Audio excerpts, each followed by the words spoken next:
A single choice can shatter a lifetime of silence. Elara, a young archivist, stands before the sealed door of the scriptorium of the first scribes. Her heart hammers not from fear, but from the weight of the truth she is about to steal. For generations, this place has been forbidden, its secrets locked away by those who claim it is for the good of all. Elara knows better. She believes the true history of her people's fleeting brush with immortality is a carefully crafted lie, and she seeks not just knowledge, but vindication for her exiled mentor. If she is discovered, the punishment will be swift and severe, expulsion or worse. By the end of this tale, you will uncover the profound secret of the Second Age and learn what happens when humanity touches the divine, only to have it snatched away. What was the terrible price of that first taste of eternity, and why was the truth buried so deep? Where are you listening from right now, and what is the local time where you are? I always find it wonderful to picture the different places this story finds a home. What would you risk to learn a truth that could change everything? The lock did not click, it sang. A low, crystalline hum resonated from the ancient door as Elara's replicated sonic key did its work. Her hands, cradling the delicate device, trembled not with fear, but with the sheer audacity of the act. The intricate wards woven into the stonework shimmered briefly and fell silent, their protective magic pacified by a melody they were designed to recognize. For a single, breathless moment, she had done it. She had breached the unbreachable, yet her victory sent a subtle, harmonic shiver through the city's very foundations. Deep within their austere spires, the vigilant custodians, an order sworn to suppress the old truths, felt the disturbance. A single note was out of place in the symphony of their control. The air inside was thick with the scent of aged vellum and profound silence. Darkness pressed in from all sides, a physical weight that made every one of her footfalls sound like a confession. This was no simple library. It was a labyrinth of forgotten knowledge, a lightless archive where truths went to die. Her goal was the central repository, the heart of the scriptorium. But when she found it, her hope faltered. It was sealed not with a lock, but with a shimmering, organic field of energy, a biometric seal keyed to a lineage long since purged from the records. A reckless, terrifying idea took root. A family legend, passed down in whispers, spoke of her ancestors' direct involvement in the Second Age. It was a story she had always dismissed as romantic folly. Now it was her only key. With a prick of her finger, she offered a single drop of her own blood to the seal. The reaction was immediate. The energy field pulsed, not with rejection, but with recognition, drinking in her blood and glowing with a soft, accepting light. The confirmation was staggering. Her lineage was not just a story. It was a key that fit a lock no one was ever meant to open again. But that triumph was instantly, brutally, overshadowed. A different light, this one a harsh, piercing red, ignited on the wall beside the seal. A silent alarm. It was not a general alert for trespass. It was a specific, high-priority signal. It would be going directly to the High Custodian himself. In that moment, her transgression escalated from a scholar's disobedience to a heretic's crime. The punishment was no longer mere expulsion. It was erasure. The first heavy, echoing footfalls of armored guards sounded in the corridor behind her, a rhythmic drumbeat of doom. There was no time for thought, only instinct. Her hand shot out, grabbing the nearest scroll from the now open repository. Its material was unlike any parchment, humming with a latent, living power that vibrated up her arm. She did not look at its contents. She simply turned and fled, plunging deeper into the forbidden stacks. The Guardian's shouts, muffled by towering shelves of condemned history. The only hiding place was a tomb of fallen knowledge. Elara pressed herself into a narrow gap where a shelf had collapsed, the air thick with the dust of shattered clay tablets and rotting scrolls. In the near-total darkness, a faint, phosphorescent moss clinging to the stone provided the barest glow. It was just enough. Her hands shaking, she unrolled the stolen scroll. The material was cool and impossibly smooth, like woven moonlight. Her eyes, straining, found not lines of text, but intricate diagrams of stars and planets, locked in a perfect, impossible alignment. At the center of the celestial map was a single, complex formula, labeled in the ancient tongue, Ethereal Confluence. Before she could even begin to parse its meaning, the symbols themselves flared with a searing, silver light. The scroll grew warm in her hands, and for a single, breathtaking moment, her mind was not her own. A vision overwhelmed her, a torrent of sensation. She saw a vast, circular chamber open to a sky, blazing with unfamiliar constellations. She felt a hum of power, so immense it vibrated in her bones, a song of creation and potential. Then, as quickly as it came, the vision vanished, leaving only the ghost of the star chamber etched behind her eyes and a profound disorientation in its wake. The scroll was not a record, it was a trigger, a key to a memory of the world. The low, commanding voices of the custodians cut through her stupor, jolting her back to the terrifying present. They were closer now, their search methodical and ruthless. She heard one speak of a purge, a complete cleansing of this contaminated section. To move was to be seen was to be erased. She held her breath, her body coiled tight against the stone, every instinct screaming for flight. But the vision had changed everything. The formula on the scroll was a language of gods, a calculus of eternity, far beyond her understanding as an archivist. She could not unravel this alone. One name surfaced in her panic, a final, desperate hope. Kalin, the disgraced alchemist, her former mentor, the man whose own search for truth had seen him cast out from the city's inner circles. He was the only one who might comprehend what she now carried. This was no longer just about proving a theory or clearing a name. The scroll in her hand was a tangible piece of the very power that had defined the Second Age, a secret the custodians had killed to keep buried. She was no longer a curious scholar. She was a carrier of a plague of truth, and the entire organization, dedicated to maintaining the lie, would now hunt her without mercy. Her eyes, desperately scanning the oppressive darkness, caught a sliver of deeper black high on the wall, a forgotten ventilation shaft, hidden behind the wreckage of another shelf. She committed its location to memory, a single, fragile possibility in a closing trap.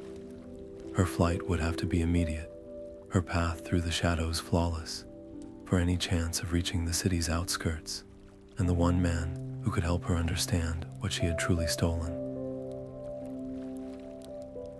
The city's underbelly was a treacherous landscape of rust and echoes. Elara moved through the drainage canals, the cold, foul water soaking her to the knees. and navigated the skeletal remains of abandoned transit lines, her path illuminated only by the faint, sickly glow of lichen on the walls.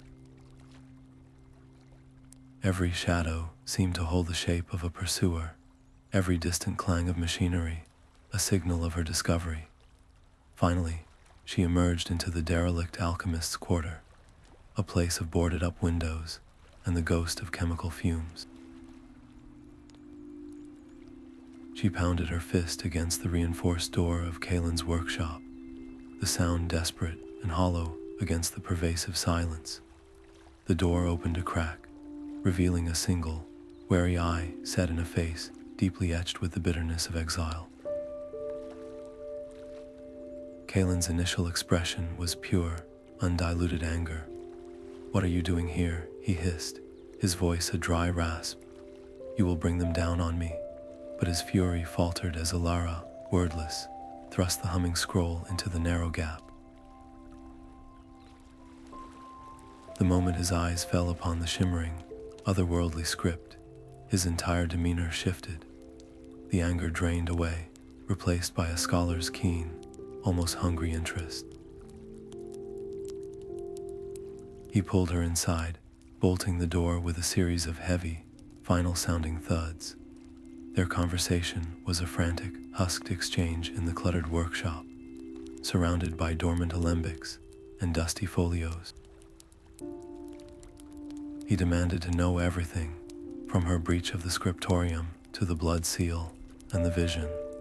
As she spoke, a new sound cut through their urgency, distant but chillingly distinct. The great city gates groaned shut with a resonant boom of finality, followed immediately by the frantic, city-wide ringing of curfew bells. The message was unmistakable. The custodians were locking down the entire city, turning it into a cage with her as the prize. Kalin's hands trembled as he held the scroll, not from fear, but from a dawning, terrifying reverence.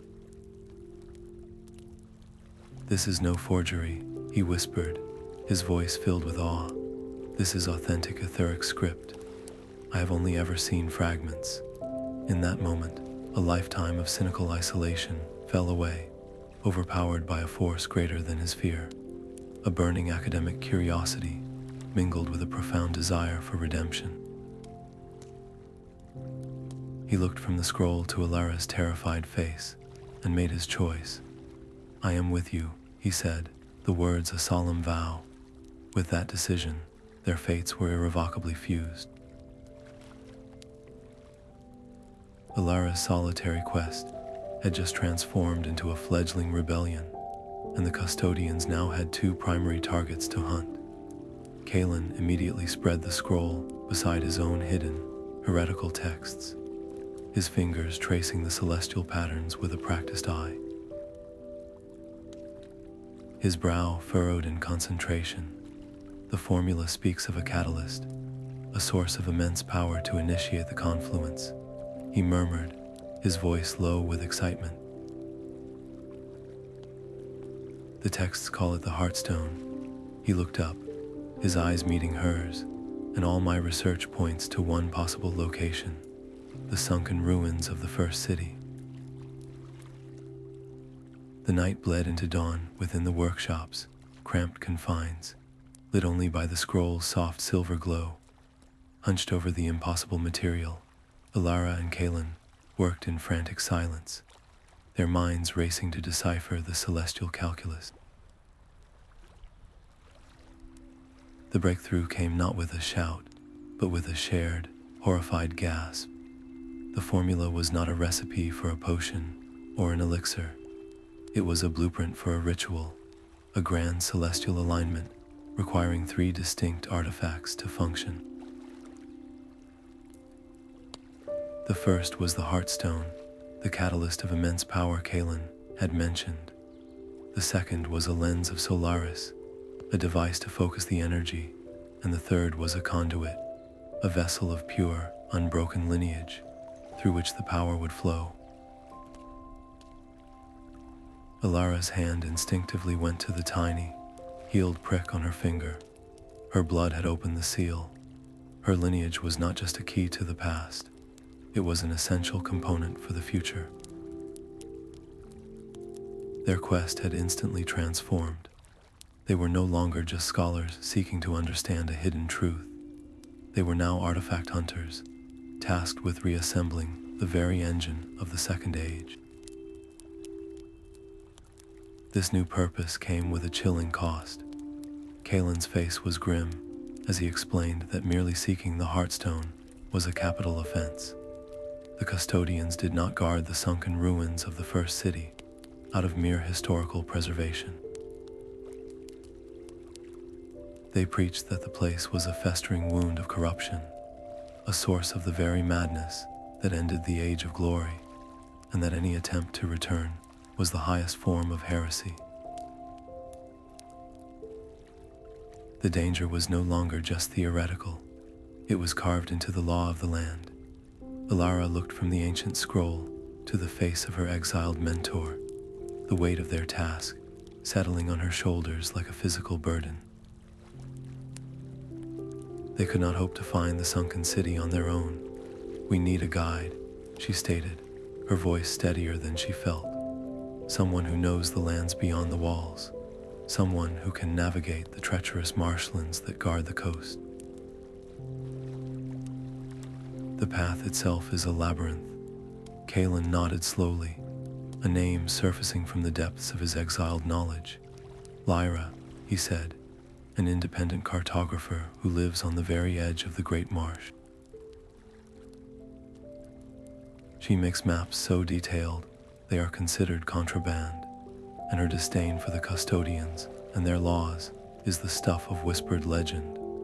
Finding her would be dangerous, but trusting her might be the only chance they have."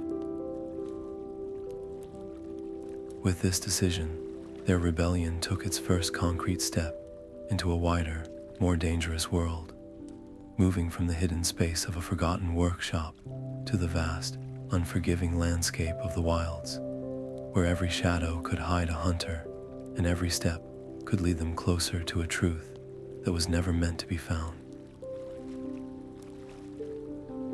The air in the marsh was thick with the smell of decay and blooming night flowers. Lyra's home was a precarious structure of weathered wood and rope, perched on stilts above the murky water, and they found her inside, her hands stained with ink as she carefully traced the flow of tidal channels on a vast vellum spread across her table. She did not look up as they entered, her voice a low, unfriendly growl. "You have brought trouble to my door. I want no part of it." Kalin stepped forward, his tone carefully neutral. "We seek a destination, one we believe only you can find." He let the silence hang for a moment before speaking the name, the Sunken Spire. Lyra's hand stilled. She finally lifted her gaze, her eyes sharp with a mix of fear and intense curiosity. "That is a place of stories and ghosts," she stated flatly. "The path is a liar's maze of shifting bogs that can swallow a person whole. The water hides vines that inject a paralyzing toxin, and the air itself carries spores that bring fevered dreams. And then there are the Watchers. No one who claims to have seen them clearly ever returns with their mind intact. The journey is suicide." Elara watched the conflict play out on the cartographer's face, the war between a lifetime of cautious survival and the irresistible lure of a blank space on her own map. After a tense standoff, Lyra made her decision. "I will guide you," she said, her voice firm, "but not for your coin. You will grant me sole rights to chart the true location of the spire. My map will be the first. My name will be the one remembered." With that agreement, their fragile alliance was sealed.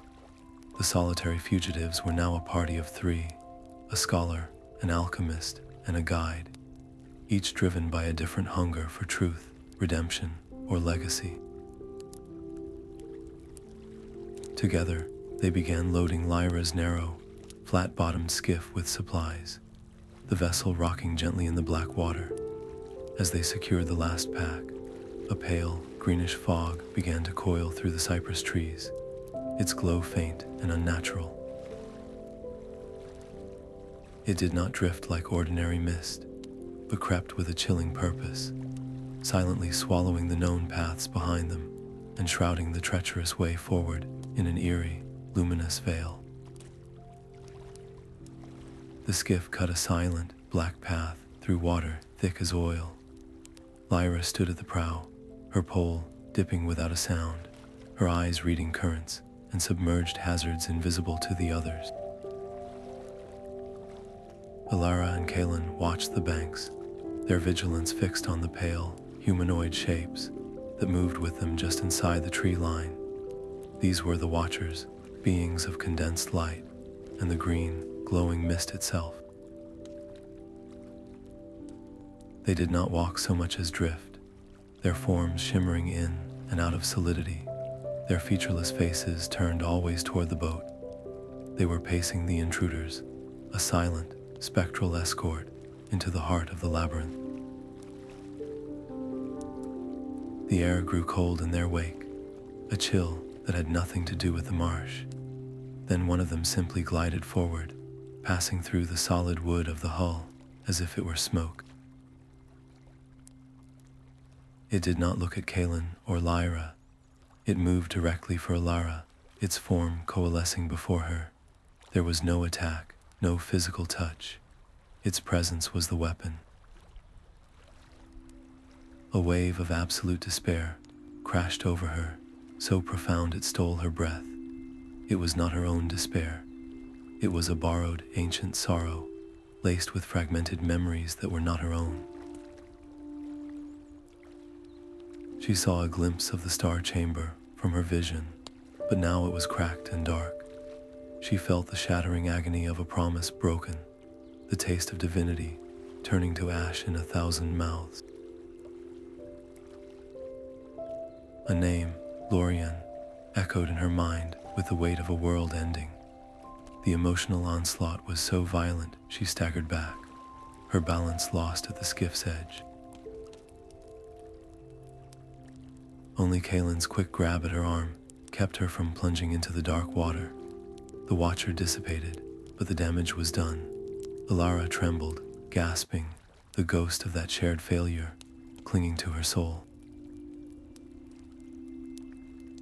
The entities began to circle faster now, their silent assault becoming a concerted psychic siege. With each pass, they planted seeds of specific, corrosive doubt. To Lyra, they whispered of futility, hissing that her map would be lost, her name forgotten, her body just another skeleton in the muck. To Kalin, they murmured of arrogance, reminding him of his past exile, and asking if he truly believed a disgraced man could succeed where the glorious ancients had failed. The fragile trust binding their alliance began to strain under the pressure. Lyra's polling became hesitant, her eyes darting toward the lost paths behind them. Kalin's confidence seemed to waver, his shoulders slumping under the weight of remembered shame. They were being unraveled from the inside out. Kalin's hands moved to his belt pouch, his fingers working with a frantic, practiced precision.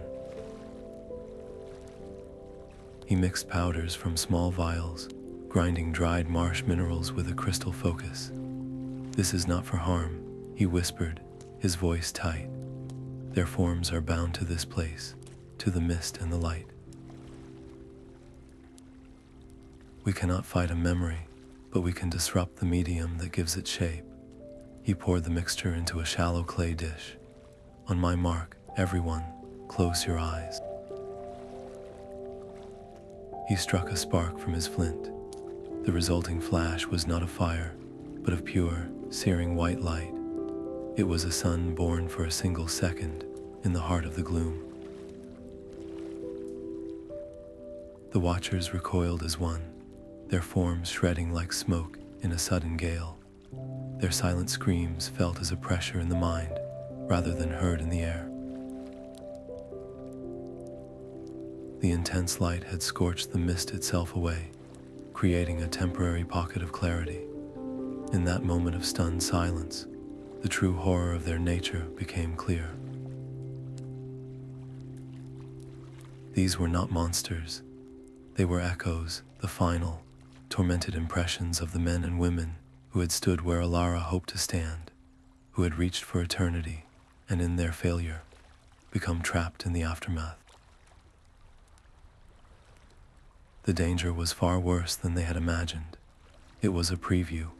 It was the price of failure, made manifest and eternal. As the last of the flash's afterimage faded from their vision, and the mist began to creep back, a new shape broke the flat horizon. Not trees, not more marsh. It was the jagged, broken silhouette of towers, their stones furred with ancient algae, the tops of a drowned city, piercing the water's surface. The sunken spire lay directly ahead. The stone was treacherously slick beneath their hands, every foothold a test of faith against the algae and centuries of decay. They climbed the sunken spire's exterior in a slow, tortuous line, the brackish water swirling far below. Lyra led, her movements economical and sure, finding purchase where none seemed to exist. The tension snapped when a handhold crumbled under Kalin's grip. He slipped with a choked cry, his body swinging out over the deadly drop. It was Elara's hand that shot out, her fingers locking around his wrist with a strength she didn't know she possessed, hauling him back to the relative safety of the wet stone. No words were exchanged, but in that shared, breathless moment, the last vestiges of doubt between them evaporated, replaced by a hard-won certainty. They pulled themselves through the gaping wound in the spire's side, entering a tomb of vertical space. The interior was a skeletal ruin, a series of collapsed floors and broken stairways, creating a labyrinth that stretched up into echoing darkness. They moved with painstaking slowness, testing every surface, the threat of a long, final fall, a constant companion. The air itself felt heavy, thick with the memory of grandeur and the profound silence of a catastrophe. The central chamber was a vast, cylindrical space, and at its heart was their prize. The Heartstone was not a jewel resting on a pedestal. It was the spire's own core, a massive, crystalline formation that grew directly from the floor and ceiling, its veins of soft, pulsating light threading through the dark rock. It hummed with a low, resonant frequency that vibrated in their teeth. Elara knew what she had to do. This was the catalyst, and the scroll's formula demanded a connection.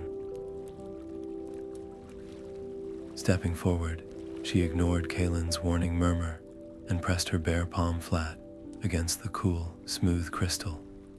The world dissolved into pure sensation. It was not a single vision, but a tsunami of emotion. She felt the exhilarating, unbridled joy of 1,000 souls at the moment of confluence, the intoxicating rush of touching infinity. But woven through that ecstasy was an equally powerful thread of anguish, the shattering despair of loss, the terror of a power too great to hold, the collective grief of a golden age turning to rust. It was enlightenment and agony in a single, overwhelming flood, a history written not in words, but in feeling. The experience drained her, leaving her trembling and pale as she pulled her hand away. The stone where her palm had been was visibly dimmer, a part of its energy now transferred, marking her not just as a scholar, but as a living vessel of that forgotten age. As she staggered back, the entire spire let out a deep, shuddering groan, stone grinding against stone. From the windows, they saw the water below churn as sleek, black-hulled ships emerged from the mist, their prows cutting silent, menacing paths through the water. The custodians had found them. The spire was no longer a sanctuary of secrets, but a trap, and they were caught at its very heart. There was no way down but the impossible one. Lyra's eyes scanned the crumbling ledges high above the churning water, her mind working with a cartographer's cold logic. "That banner," she said, pointing to a tattered remnant of ancient cloth hanging from a broken spire, its fabric shimmering with faded thread. "We use the ropes. We make a wing." The plan was madness, a leap of faith into the very air, the custodian crossbows now filled with their deadly whispers. They worked with frantic speed, tying their remaining climb ropes into a harness and securing the vast, surprisingly resilient banner as a makeshift glider. The jump was a gut-wrenching plunge into open sky. For a heart-stopping moment, they dropped like stones, the black ships and archers shrinking below them. Then a wayward thermal caught their tattered wing, snapping them upward with a violent lurch. It was in that chaotic surge that the strap on Kalin's pack gave way. He watched helpless as the leather satchel, containing his life's work, every vial, every powder, every precious, heretical research note, tumbled end over end into the dark waters far below. The loss was a physical blow, silencing his cry of despair. Their flight was far from safe. A crossbow bolt sliced through the air, its sharp whistle a promise of death, and one found its mark. The projectile tore a long gash in the banner above them. Their glider bucked wildly, dropping a dozen feet in a sickening swoop before stabilizing. They were losing altitude fast, the forest canopy rushing up to meet them. Lyra, gripping the leading rope, saw a custodian ship already turning, its course set to intercept their landing zone. With a fierce grunt of effort, she shifted her weight, steering their clumsy, falling craft away from the clearer woods and towards a dense, shadowy region where the trees grew in a twisted, impenetrable wall. "The tangled veil," she shouted over the wind, her voice tight with grim purpose. "Let's see them follow us in." They crashed through the canopy in a storm of splintering wood and torn fabric, tumbling onto a soft, unnaturally quiet floor of moss. As they untangled themselves, bruised and breathless, they saw the branches they had broken through slowly, deliberately, knitting themselves back together. The path behind them was gone, swallowed by the sentient woods. They were safe from the custodians, for now, but they were utterly lost, their supplies nearly gone, and Kalin's alchemical genius had been drowned in the sea, leaving them more vulnerable than ever. The silence of the tangled veil was a living, breathing thing. It pressed against their ears, broken only by the sound of their own ragged breathing and the soft, sinister rustle of leaves. The forest was not merely a place, it was a conscious adversary. Paths they had carefully marked 1 hour would be gone the next, replaced by a solid wall of thorny brush. Vines seemed to slither at the edge of their vision, subtly guiding their steps in wide, exhausting circles. Their progress became a maddening exercise in futility, a slow grind that wore down their bodies and their spirits. Elara, driven by her archivist's discipline, began to see what the others could not. She noted the subtle patterns in the bark, the specific direction of moss growth on the northern side of the trees, the almost imperceptible lay of the land. Using a stick, she started scratching a true map into the soft earth, At each rest stop, a fragile counter-narrative to the forest's lies. But the forest's greatest weapon was not confusion, it was fear. As dusk bled into a starless night, the woods began to show them their own hearts. Elara saw the gaunt, disappointed face of her old mentor in the city, his eyes full of silent accusation for the ruin she had brought upon his life's work. Kalin was shown a phantom crowd, pointing and laughing, reliving the moment of his very public shaming and exile. The illusions were flawless, feeding on their deepest regrets, until the line between memory and reality began to blur. The strain shattered their fragile camaraderie. Lyra, her navigator's pride wounded by the forest's constant deception, snapped at Kalin when he suggested a new direction. "You and your theories led us here," she hissed, her voice raw with exhaustion. "Your alchemy is at the bottom of the sea, and now you think you can red the trees." Kalin's retort was sharp with old bitterness, "And your maps are useless in a place that rewrites itself. We are lost because you cannot admit you do not know the way." They stood glaring at each other, the alliance that had survived the Marsh Watchers now fracturing under the weight of whispered fears and sheer fatigue. Elara watched them, the echoes of her own vision of failure still clinging to her. She realized they were fighting the forest on its own terms, and they were losing. A desperate idea formed. She looked at her hands, still faintly humming with the resonant energy she had drawn from the Heartstone. The forest was a being of immense, ancient power, just like the stone. What if they stopped fighting and instead asked for permission? "This is a tremendous risk," she whispered, cutting through their argument. "Using this power could be like lighting a signal fire for the Custodians. But if we do nothing, this forest will be our tomb." She knelt, ignoring their protests, and placed her palms flat on the mossy ground. She did not push her will upon the forest. Instead, she focused on the memory of the spire, on the profound, bittersweet song of the Heartstone, and she let that resonance flow from her hands into the earth. It was a request, a humble appeal from one vessel of ancient power to another. For a long, terrifying moment, nothing happened. Then the entire forest shuddered. Trees groaned as they shifted, their roots tearing through the soil with a sound like grinding bones. Branches twisted and wove themselves together, and when the motion stilled, a single, straight, and impossibly clear path lay before them, leading out of the heart of the maze. Their relief was immediately cut short by the distant, mournful call of a custodian war horn, echoing through the newly opened woods. Their location had been detected.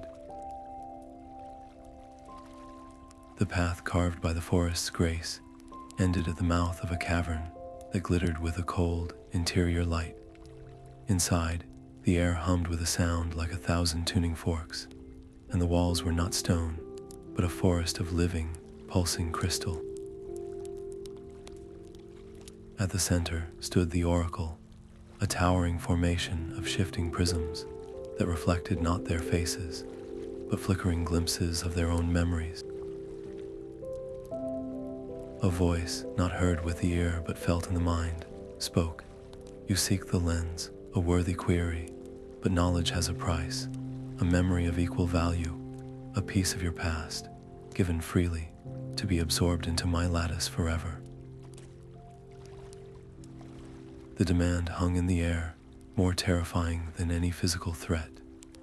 Elara thought of her first day as an archivist, the scent of old paper and boundless hope.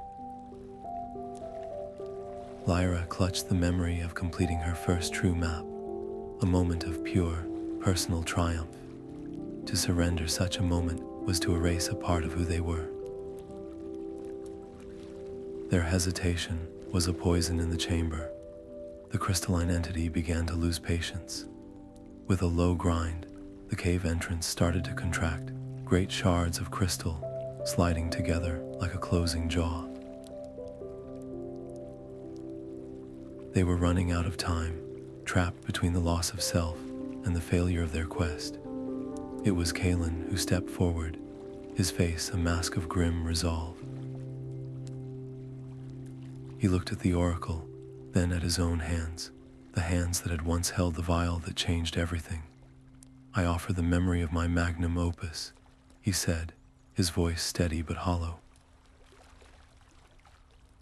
"The moment I first stabilized the ethereal elixir, the memory that made my name, the moment that defined me, there was no flash of light, no loud noise.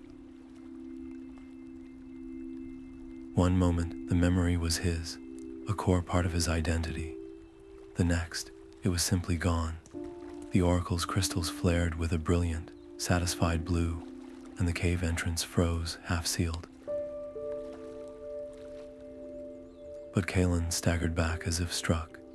He did not forget the facts of the discovery, the formulas or the results. He forgot the feeling, the soaring pride, the dizzying joy, the certainty of his own genius. That defining core of his pride was extracted, leaving only the hollow shell of the accomplishment.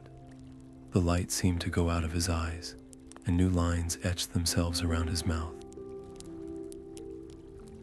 He looked older, quieter, a man whose greatest victory had been reduced to a dry entry in a history he no longer felt connected to. In exchange for his sacrifice, the oracle imprinted a single, clear image in all their minds, a vision of a monastery carved from white stone, floating impossibly on the powerful thermal vents of a jagged mountain range known as the Serpent's Spine. The Sky Sanctum. As they squeezed through the narrowed exit back into the world, Kalin stumbled on a loose stone. His hand shot out to steady himself, but his expression was one of profound confusion, his mind momentarily groping for a foundational joy that was no longer there. It was a small, quiet moment, but a constant, chilling reminder that every step toward immortality demanded a piece of their own mortality in return. The climb was a blade of stone against a sky of endless blue. Each handhold on the serpent's spine was a gamble, each gust of wind a threat to send them tumbling into the abyss. The air grew thin and biting, their lungs burning with every labored breath as they navigated razor-sharp ridges. Their remaining gear felt pitifully inadequate against the sheer, vertical world. The real danger, however, swooped from hidden nests in the cliffs. Cliff drakes, creatures of scale and wind, attacked with swift, ruthless dives. During one such assault, Lyra took a glancing blow from a talon, a deep scratch that immediately began to weep a foul-smelling fluid. At first, she shrugged it off, but in the high altitude, the wound festered with alarming speed. A fever set in, her skin growing hot to the touch, and their progress slowed to a painful crawl. The relentless physical struggle fed the doubts whispering in their minds. Was this elusive lens worth the constant suffering, the unending pain? Was the ghost of immortality a prize worthy of this mortal agony? Watching Lyra shiver uncontrollably on a narrow ledge, Elara made a decision that terrified her. She knelt, placing her hands over the infected wound. She focused on the hum of power, still lingering in her veins from the Heartstone, a resonance she had only ever witnessed, never commanded. With a force of will, she pushed a tiny, measured trickle of that etheric energy into the injury. The effect was immediate and violent. Lyra gasped as a silver light flared beneath Elara's palms, the infection visibly receding, the swollen flesh returning to a healthy pink. The healing was a miracle, but its cost was stark. Elara staggered back, her face pale and beaded with sweat, as if the act had drained a part of her own vitality. And the power did not stop with the wound. The sparse, hardy lichen on the rock around them erupted into a bizarre, accelerated bloom, twisting into vibrant, alien shapes in a matter of heartbeats. They were not just seeking a power, they were wielding it, and its effects were unpredictable and frightening. Pushing through their fear, they crested the final ridge, and the sight that greeted them stole the breath they had just regained.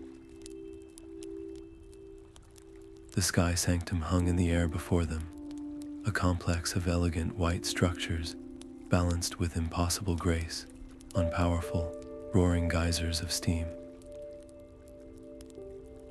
And at its sole, shimmering entrance stood a line of monks, their faces serene, their eyes holding a vigilance that felt as ancient as the stone beneath their feet.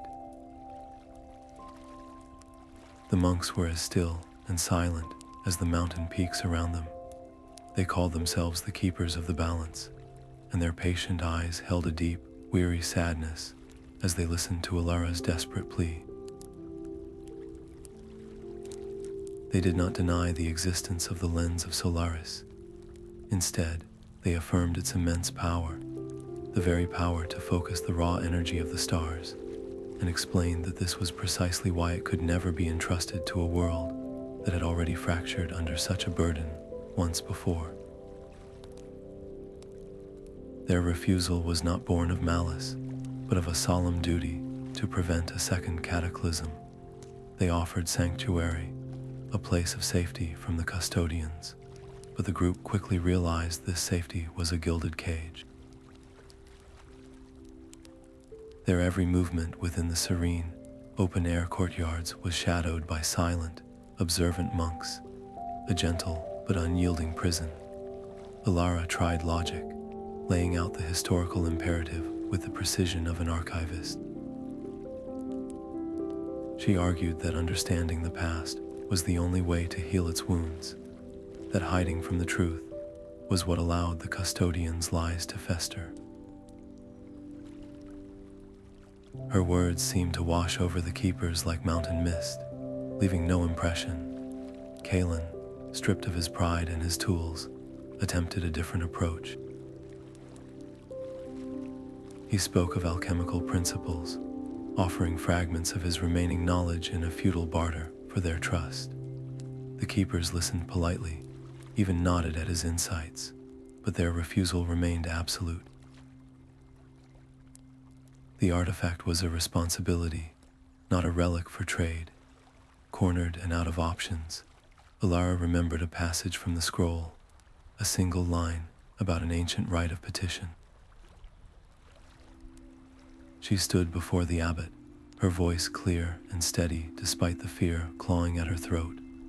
"I invoke the trial of worth," she declared, the labyrinth of reflection. A ripple of surprise, the first crack in the monk's serene composure, passed through the gathered keepers.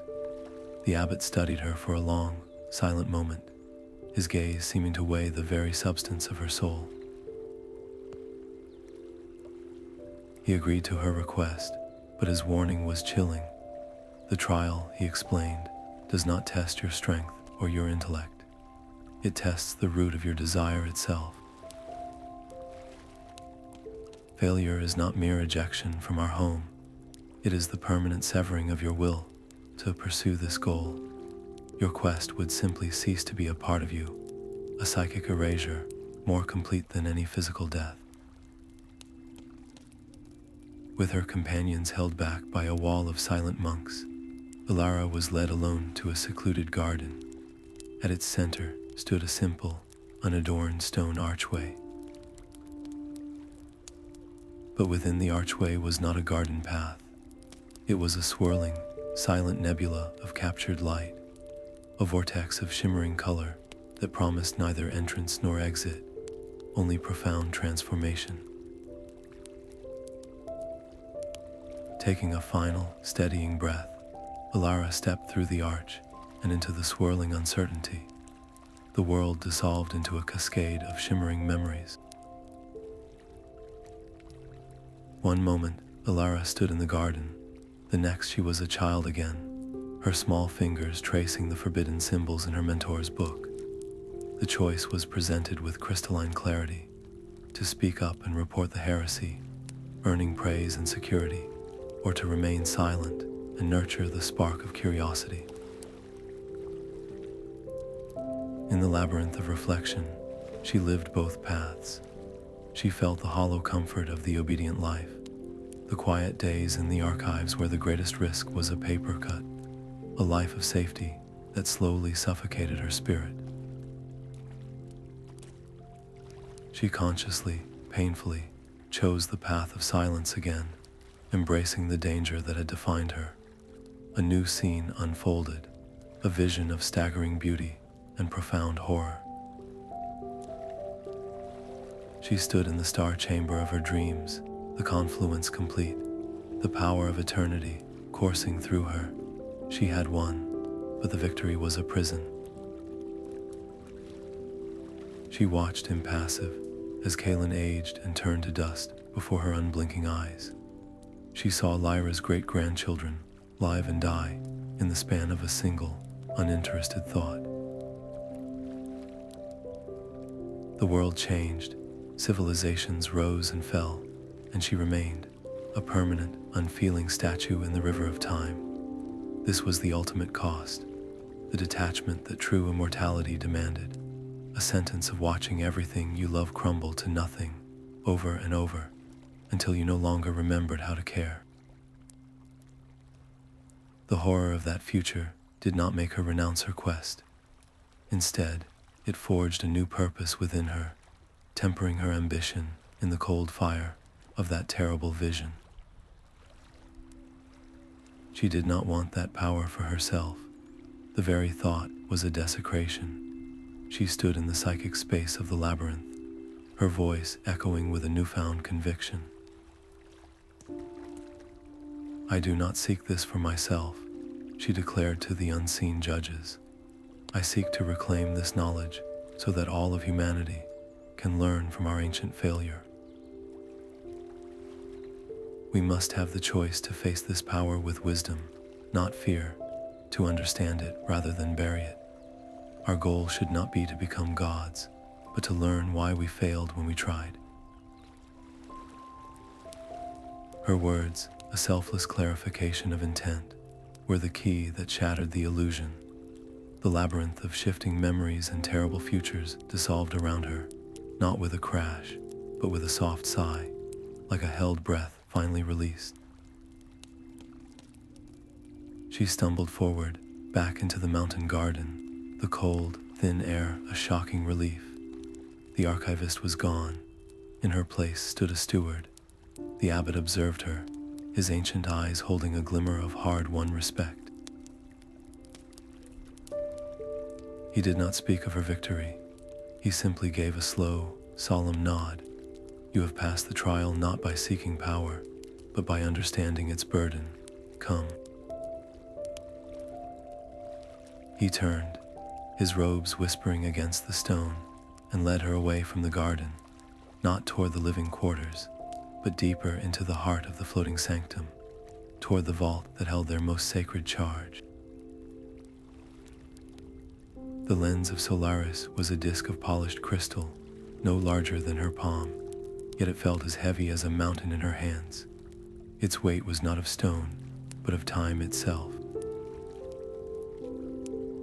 A miniature galaxy swirled within its depths, a silent, spinning cosmos that made her feel the immense, crushing passage of seconds, years, and centuries all at once. As her fingers closed around it, the resonant energy from the Heartstone, still humming within her veins, flared in immediate sympathy. The lens ignited with a soft, silver light, and from her own chest, a corresponding glow answered. A visible beam of pure energy, sharp and unwavering, leapt from the artifact to her heart, and then projected outward, a brilliant lance of light, pointing a definitive path across the sky, aimed at a desolate point in the distant, frozen north. Their destination was no longer a mystery. The final component, the site of the ancient ritual itself, was now revealed. The abbot watched the beam with a profound and weary sorrow. Activating the full confluence, he warned, his voice low and grave, "Will not be a quiet event. It will be a shout in the silent fabric of the world, an energy signature that nothing can conceal. It will draw every seeking eye, every hungry power, friend and foe you cannot yet imagine, directly to you. You will be a beacon in the gathering storm." The choice was upon them with a terrifying suddenness. They could remain in the false safety of the sanctum, or they could walk directly into a confrontation they were in no way prepared to win. Elara looked from Kalin, whose eyes had lost their fire, but now held a grim resolve, to Lyra, who met her gaze with a steady, unflinching nod. The map was no longer on parchment. It was etched in light across the heavens. They were no longer simple fugitives stealing secrets. They had become the very focal point of the coming conflict, a conflict for which they had no army, no grand strategy, only a fragile, hard-won hope and the weight of a forgotten age on their shoulders. Accepting the lens was accepting their fate. They turned from the serene heights of the Sky Sanctum and began their descent, the unwavering beam, their solitary guide into the vast, waiting whiteness of the northern wastes. The northern wind did not blow, it scraped. It was a blade of frozen air that sawed at their exposed skin and filled their lungs with needles of ice. Every step was a battle against the deep, shifting snow, and the world had been reduced to a monochrome hell of white and gray. A silence so absolute it began to generate its own phantom noises, the distant echo of laughter, or the whisper of a familiar voice calling their names. Their food was measured in crumbs, their fuel in desperate glances. Lyra, so formidable in the marsh, was withering in the cold. Her teeth chattered uncontrollably, and her steps became a drunken stumble, forcing Elara and Kalin to take her weight between them, their own progress slowing to a death march. The shared purpose that had carried them so far began to crack under the relentless physical misery. Kalin, in particular, retreated into a sullen quiet, his gaze turned inward. He was not just cold or tired. He was a man haunted by a ghost, forever groping for the emotional core of his greatest achievement and finding only a hollow, factual shell where his pride should have been. "Do you know what it is to miss a feeling?" he muttered once, his voice barely audible over the wind. "To know you were happy, but be unable to remember the warmth of it. It is a different kind of freezing." They were hours from a final, collective sleep in the snow when Elara made a desperate choice. This was not for the grand ritual, not for touching eternity. This was for one more sunrise. She pulled the Lens of Solaris from its protective wrappings. Ignoring Kalin's weak protest, she angled the crystal disk toward the weak, pallid sun.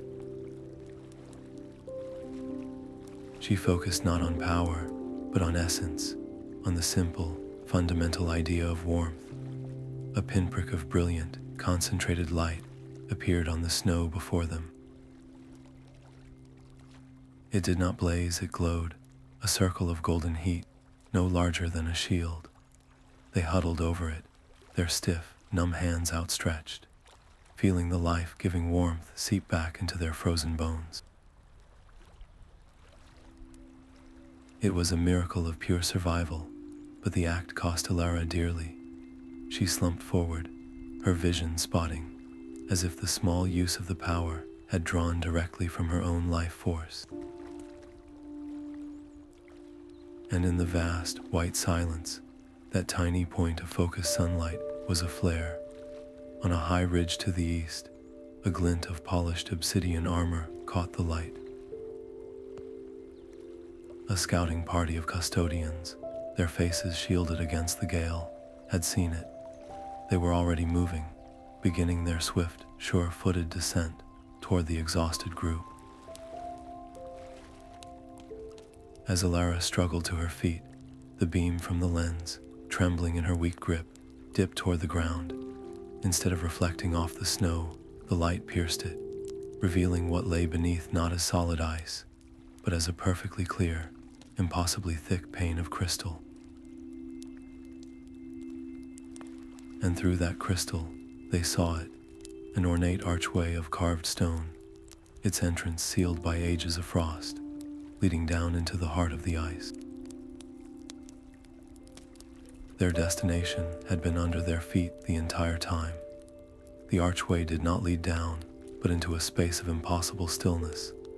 The air within was ancient and dry, tasting of stone and undisturbed centuries.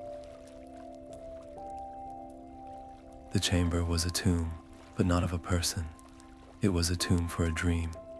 Every wall was a canvas of vibrant, heartbreaking murals, their colors preserved by the deep freeze. One side depicted the glorious zenith of the Second Age, figures robed in light reaching for the stars, their faces alight with joy and unity. The other wall showed the fall. The same figures, now with eyes of cold silver, stood impassively as their mortal companions aged and crumbled to dust before them. The ritual had worked, but it had stolen the very thing that made the power worth having. At the chamber's heart rested a simple sarcophagus of white marble. With a collective held breath, they pushed the heavy lid aside. There was no skeleton, no withered remains.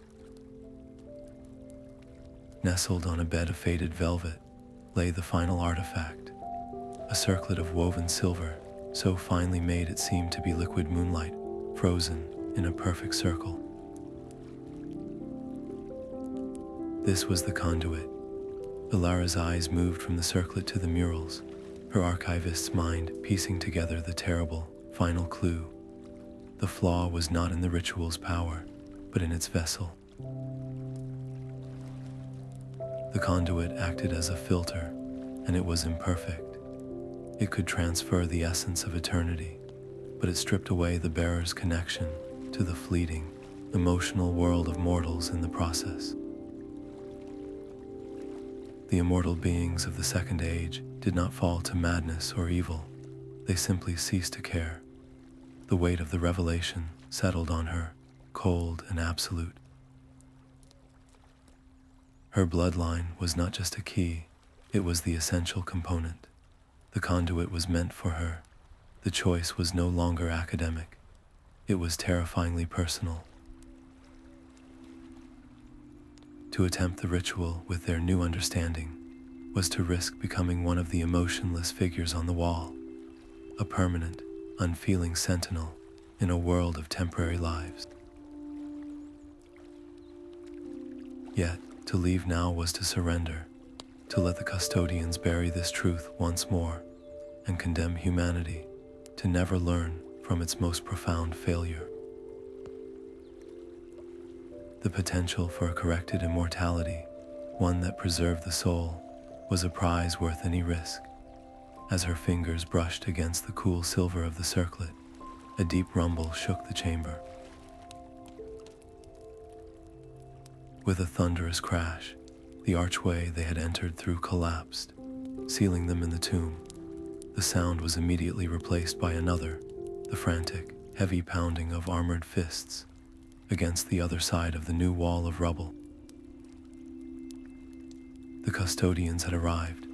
They were trapped, their time for decision measured in the relentless blows against the stone. Every second was a hammer blow against the crumbling archway. With the custodians' furious digging echoing through the tomb, their frantic preparation began. Kalin's hands, though stripped of his tools, were not without their genius. He took the circlet, his fingers tracing its ethereal weave as his eyes, sharp with a scholar's focus, detected a faint, almost invisible discoloration in the metal. "It is a trace impurity," he whispered, his voice tight with urgency. "A resonant crystal, woven into the silver during its forging. It does not conduct eternity, it filters out empathy, severing the soul from its own heart to make room for the endless power." Lyra, meanwhile, ignored the panicked sounds and turned her cartographer's mind to the murals. She saw them not as art, but as a map, her eyes darting from the depicted star chamber to the specific constellations painted on the ceiling. She was calculating, triangulating the precise spot where the lines of celestial force would converge. The solution Kalin proposed was a terrifying gamble. He believed the focused beam of the Lens of Solaris could be used like a surgeon's laser to burn away the flawed crystal at the exact moment the confluence initiated. The timing would have to be perfect, a split-second maneuver during a cataclysmic event, with no room for a practice attempt. One tremor, one moment of misalignment, and the energy could vaporize the circlet, or worse, scald the empathy from Elara's mind permanently, leaving her one of the hollow immortals from the wall. The weight of the decision was a physical pressure on Elara's chest, colder than the northern ice. She looked at the desperate hope in Kalin's eyes and the unwavering resolve in Lyra's, and she knew there was no other path. "We do it," she said, her voice surprisingly steady. "Lyra, show me the spot." Lyra pointed to a seemingly unremarkable section of the floor, directly beneath a painted nebula. Here, the heart of the alignment. As Elara moved to the center of the chamber, the first trickle of dust and small stones fell from the sealed entrance. A narrow crack splintered the wall, and through it, she could see the glint of obsidian armor. She lifted the silver circlet. Its touch was like ice and fire. Placing it upon her brow, she felt an immediate, profound silence within her own mind, a prelude to the detachment to come. She stood at the focal point, the lens in her hands, and looked up. High above, a concealed oculus in the chamber's dome began to ear eyes open, revealing the night sky blazing with the very constellations from the murals. The ritual was beginning, whether they were ready or not. Light from the stars poured through the oculus, a river of ancient fire that ignited the lens in Elara's hands. She directed that impossible energy inward, toward the resonant echo of the Heartstone that still hummed within her veins. The silver circlet on her brow flared to life, and a pillar of pure, silvery light erupted from her body, shattering through the stone, ceiling above to marry with the constellations of the Second Age. The chamber itself seemed to gasp. The air thickened into a visible hum, and chunks of rock tore, free from the floor and walls, hanging suspended in the radiant torrent. The frantic digging from the custodians ceased entirely, their assault silenced by the awesome, terrifying display. Yet the promised transcendence carried a familiar, chilling poison. As the power flooded her, Elara felt the first insidious touch of the conduit's flaw. The warmth of her fear for Kalin and Lyra began to cool, replaced by a vast and analytical calm.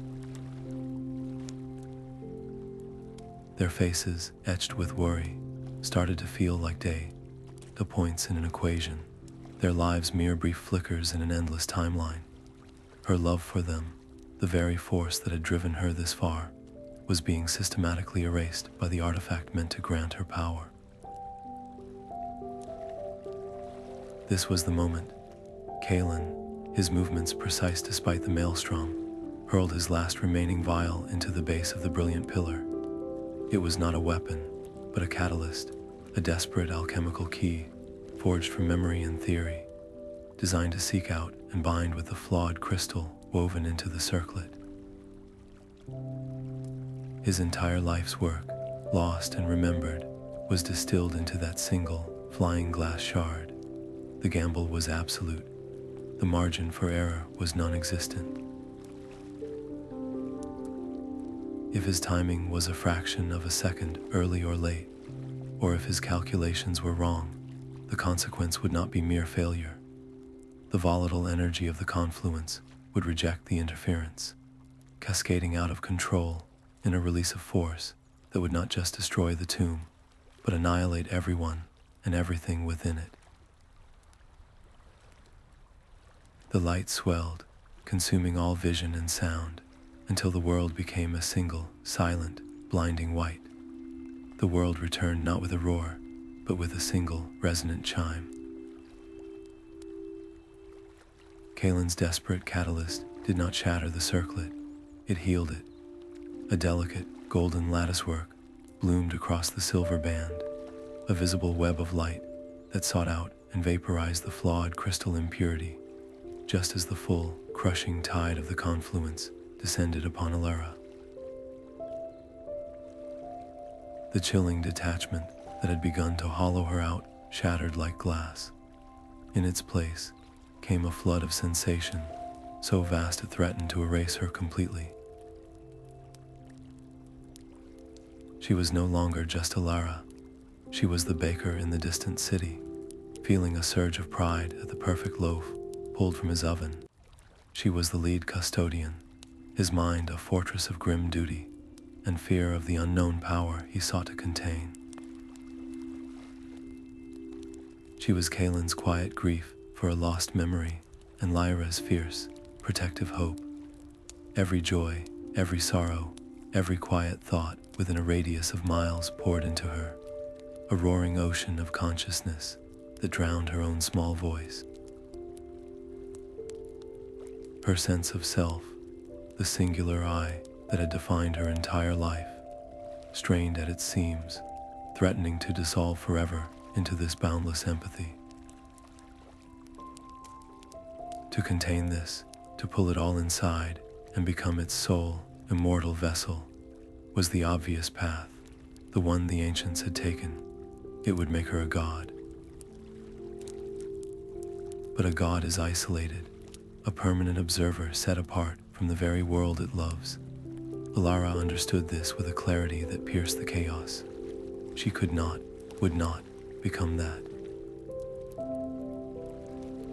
In a final, monumental act of will, she did not pull the power in.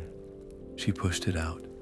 She shaped the colossal energy not into a key for a single locked door, but into a gentle, pervasive wave that radiated outwards from her body, passing through the stone walls of the tomb as if they were mist. It was the ultimate risk, a selfless surrender of the prize she had fought so hard to reach. There would be no personal immortality, no godhood, just the hope that the power itself would find a worthier purpose. As the wave of restorative energy washed over the land, the frantic, violent pounding at the tomb's entrance ceased abruptly. A profound, stunned silence fell in its place, a quiet so deep it seemed the very world was holding its breath. The last of the silvery light bled from the air, leaving Elara on her knees, the circlet on her brow, now a dull, inert band of cold metal. The chamber was silent, the chaotic energy replaced by a profound and delicate stillness.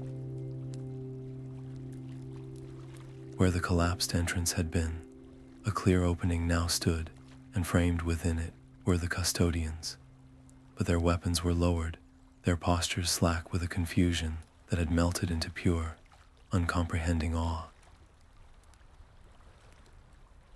The restorative wave had washed over them, a tide that mended more than just flesh. Outside, in the distant, blighted marshes, the toxic waters began to clear, and the twisted trees put forth their first vibrant blossoms in centuries. The High Custodian himself felt the change within, the rigid armor of a lifetime of grim duty and bitter vigilance simply dissolving, leaving behind a clarity and a sorrow he had long forgotten. The immediate threat of violence was gone, replaced by a far more daunting uncertainty. What law could possibly govern this moment? What institution could contain a truth that healed the world? The High Custodian stepped forward, his movements slow and deliberate. He did not draw a blade or utter a command. Instead, he knelt before the exhausted Elara, his head bowed not in submission, but in respect. "We have spent generations guarding a lie out of fear," he said, his voice hushed with revelation. "You have given us a truth that offers a choice. Help us. Help me rebuild our order. We would be guardians of this understanding, not suppressors of it." The secret of immortality was no longer a weapon to be buried or a prize to be won. It existed now as a potential, a corrected force for renewal woven into the fabric of life itself. The stakes of their journey had not diminished, they had transformed entirely, escalating from a desperate fight for survival to a solemn responsibility of stewardship on a global scale. Elara looked from the kneeling custodian to Kalin, whose eyes held a new, quiet purpose, and to Lyra, whose face shone with the dawn of a world remapped. In their faces, she saw her own hope reflected, and she knew her journey had ended only to begin something far greater. The city gates opened not to a hostile silence, but to a hushed and waiting crowd. Elara walked back into the heart of her old life, but the stones of the streets felt different beneath her feet, humming with the faint, lingering resonance of the power she had released. They were no longer fugitives to be hunted, but reluctant architects of a new world. The High Custodian, his face stripped of its old severity, formally dissolved the order of suppression and established a new guild of stewardship in its place. Their first act was to unseal the scriptorium of the first scribes, not to plunder its secrets, but to carefully, systematically, begin the work of reintroducing them. Light flooded the forbidden archives for the first time in centuries, illuminating not condemned heresies, but a neglected inheritance. Kalin was given a state-funded laboratory and a team of wide-eyed apprentices who looked upon him not as a disgraced exile, but as a founding father of a new alchemy. The hollow space where his proudest memory had been was not filled, but it was soothed by the profound satisfaction of a greater purpose. He was no longer trying to prove his own genius, but to guide young minds in understanding the delicate balance of forces that now sustained their world. Lyra, meanwhile, received the commission of a lifetime to create the definitive cartography of a planet in renewal. Her maps would no longer chart static lands, but living systems, tracing the flows of restorative energy and the regrowth of once blighted regions. This new dawn was not universally welcomed. Traditionalists, who had built their entire identities on the old fear and control, resisted fiercely. They saw the unsealing of the past not as healing, but as a dangerous unraveling of the social order that had kept them safe.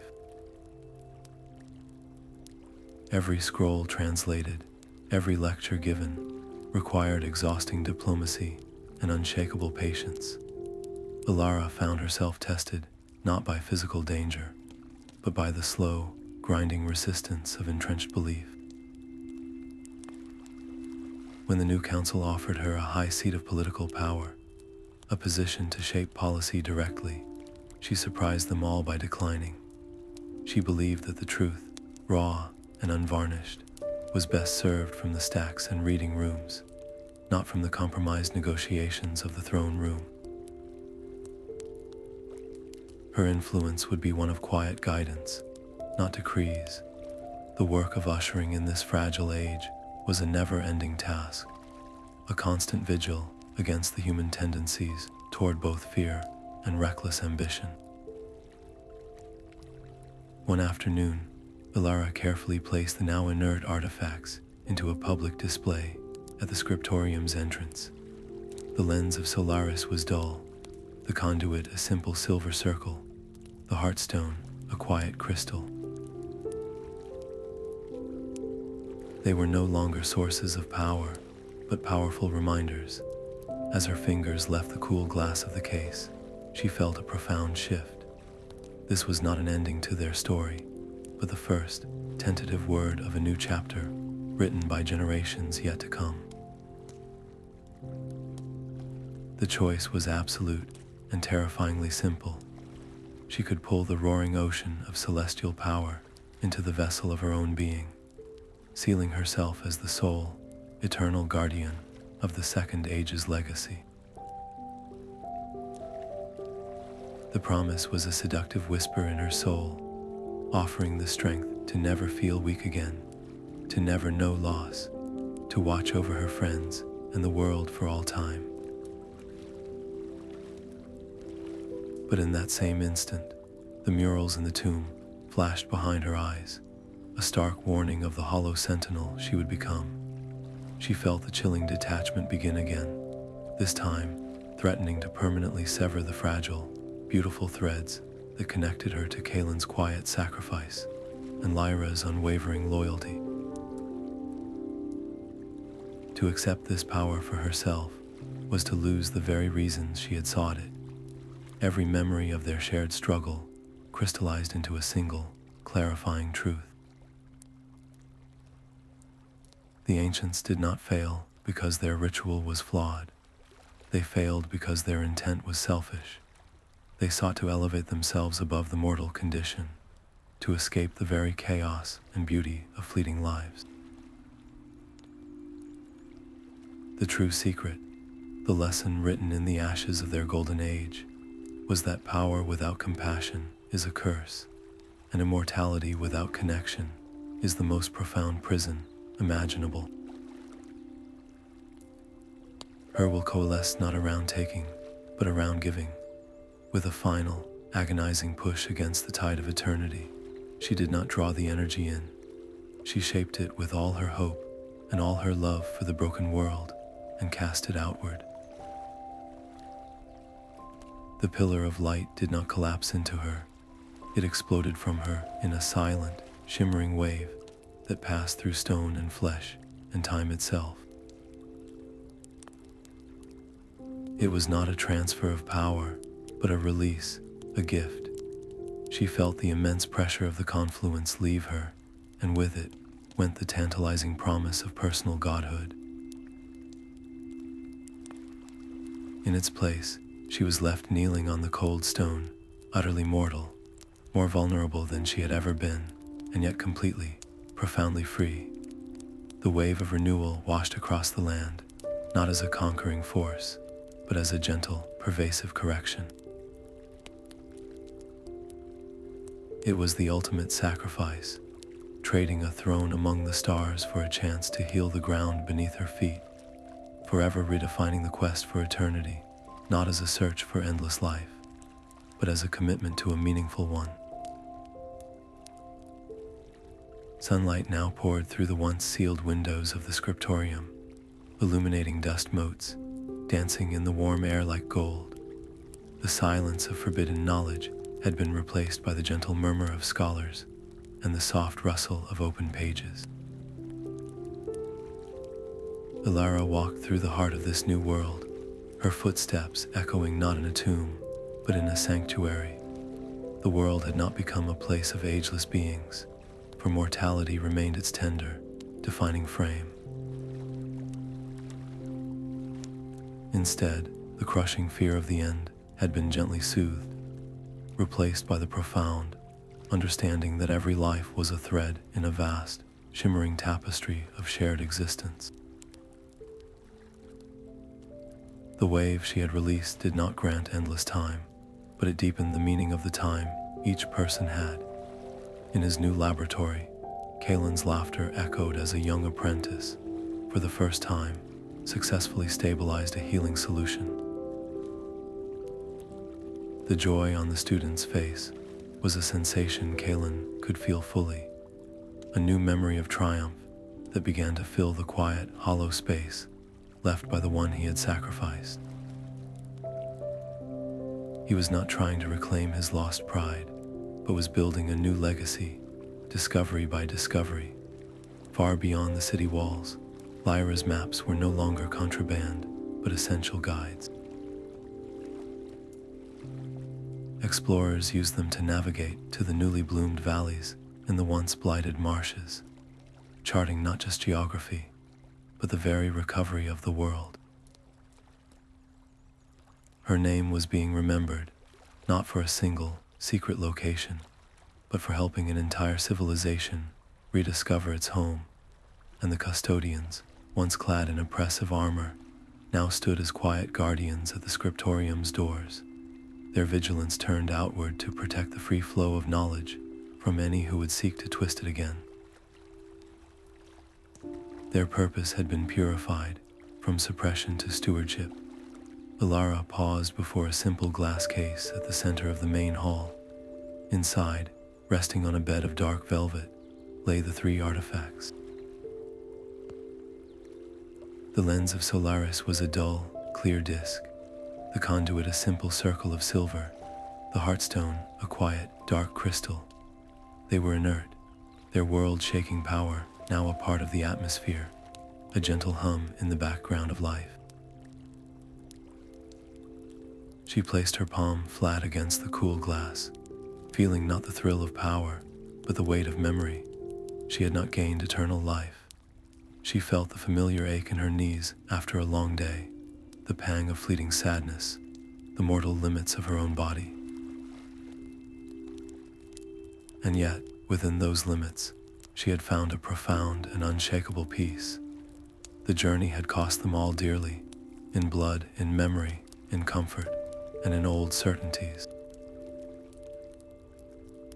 But it had given them something infinitely more valuable, a world with a future. The secrets of the Second Age were no longer locked away, a terrible warning of a single, failed path to power. They were now a foundation, a complex and beautiful lesson in the true cost of eternity, and the greater value of a single, connected, compassionate life. Elara, the archivist who had dared to steal a single scroll, smiled softly. Her story had not been about becoming a legend. It had been about becoming a key, and in the turning, unlocking a door for everyone.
you.